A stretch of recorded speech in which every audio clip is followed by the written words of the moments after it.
মায়ের রান্না চ্যানেলে আবার হাজির হলাম নতুন একটি রেসিপি নিয়ে, পাবদা মাছের ঝোল। প্রথমেই বলি, আমি এখানে মাঝারি সাইজের 5টা পাবদা মাছ নিয়ে নিয়েছি। এটাতে আমি নুন হলুদ মাখিয়ে নিচ্ছি।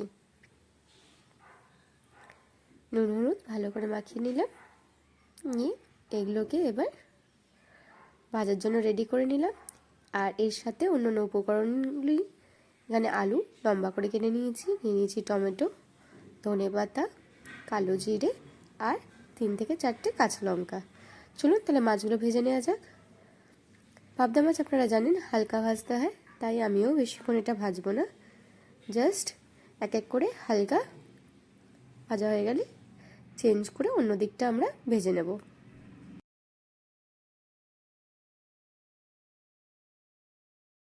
মাছগুলো ভাজা হয়ে গেছে, চলুন নামিয়ে নিই।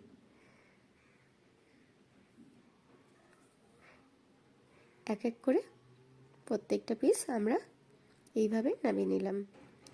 এরপর ওই তেলেই কেটে রাখা আলুগুলো দিয়ে দিলাম। আলুগুলো একটু লাল করে ভেজে নেব।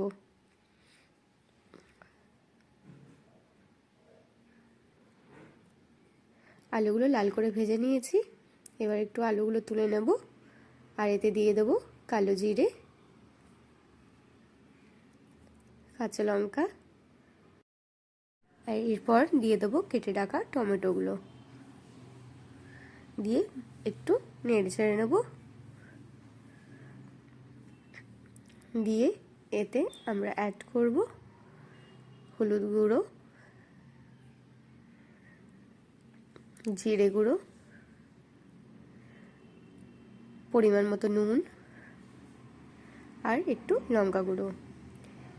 এটাই আজকে এই রেসিপির মশলা।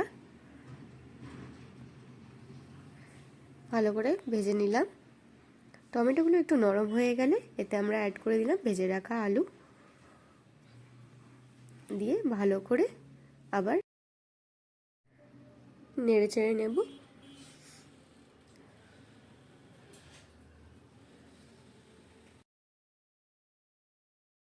এরপর এতে আমরা অ্যাড করে দেবো পরিমাণ মতো জল।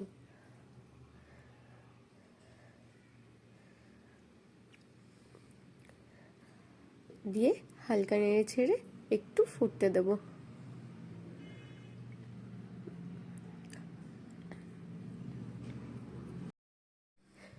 এরপর আমরা এটা কিছুক্ষণের জন্য ঢাকা দিয়ে দেব, যাতে আলুটা সেদ্ধ হয়ে যাক।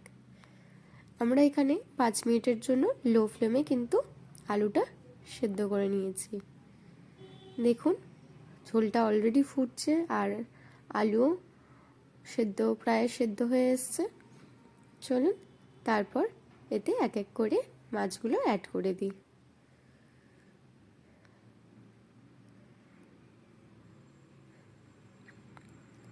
মাছগুলো দিয়ে আমরা আবার একটু কভার করে দেবো 1-2 মিনিটের জন্য।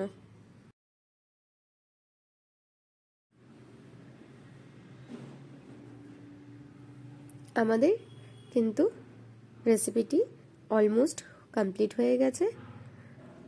দেখতেই পাচ্ছেন যে আমাদের পাবদা মাছের ঝোল অলমোস্ট রেডি। তো চলুন সার্ভ করে নেওয়া যাক।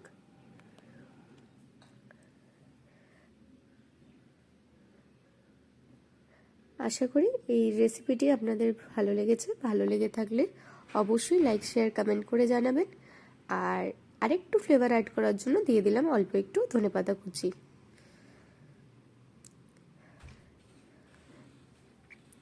আর আমাদের অবশ্যই জানাবেন আপনারা এই রেসিপিটি ট্রাই করে আপনাদের কেমন লাগলো। Thank you for watching.